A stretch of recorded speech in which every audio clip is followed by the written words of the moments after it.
So ayan guys, pero tayong 1 kilong paa ng manok. Itong ating mga rekado, ginayat ko na.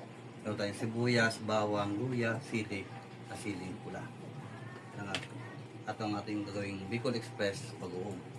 Meron tayong gata, oyster sauce. Let's go, luto tayo. Hingin natin ang mantika. Taksan natin yung sibuyas.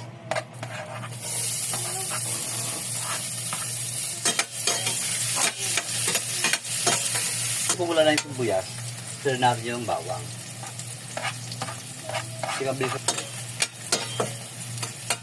Kung nakita nyo, pupula-pula na rin yung bawang, lagyan natin yung luya.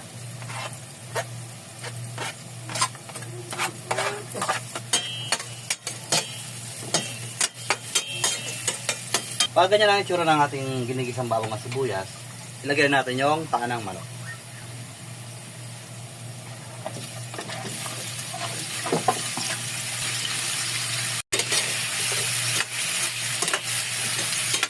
Pag ganyan ang itsura niyan guys, ng ating paa ng manok, ito natin ilagay yung ating bagoong.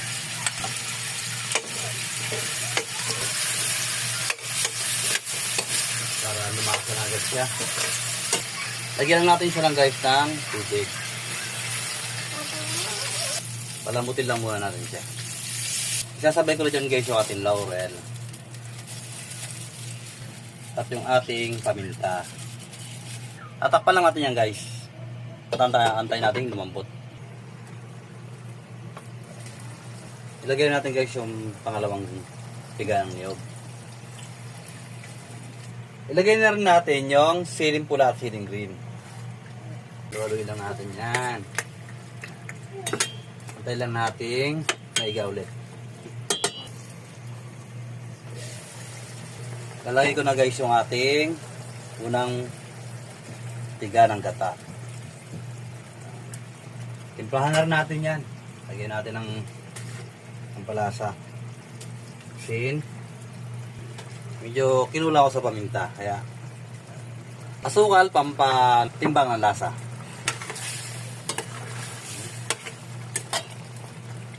Antay lang natin guys ute. Ayan guys, okay ito. Luto lang ating Bicol Express na paa ng manok.